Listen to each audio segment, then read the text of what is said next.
গল্পের নাম পাঠ প্রথম দেখা পার্ট 1। নবম শ্রেণীর প্রথম দিন। ক্লাসরুমে নতুন মুখের ভিড়, সবার চোখে কৌতূহল।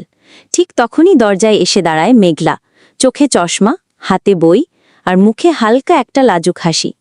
কারোর চোখে পড়ে না, কিন্তু পিছনের বেঞ্চে বসে থাকা রাহাত ঠিকই খেয়াল করে।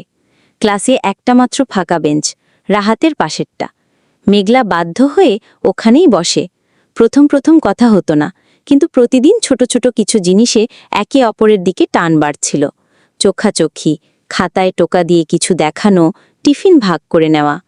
তাদের সম্পর্কটা যেন একটু একটু করে জমে ওঠা এক কাপ কফির মতো, ধীরে ধীরে কিন্তু গভীর। একদিন বাংলা স্যারের হোমওয়ার্ক ছিল, তোমার প্রিয় কিছু লেখো।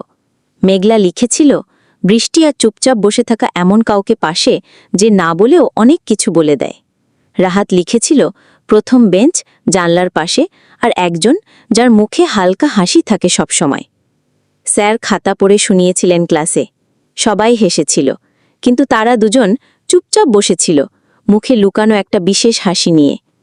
এরপর তাদের মধ্যে এক অদ্ভুত বোঝাপড়া গড়ে ওঠে। প্রেম বলার আগেই বুঝে ফেলা যায় কিছু কিছু ভালোবাসা।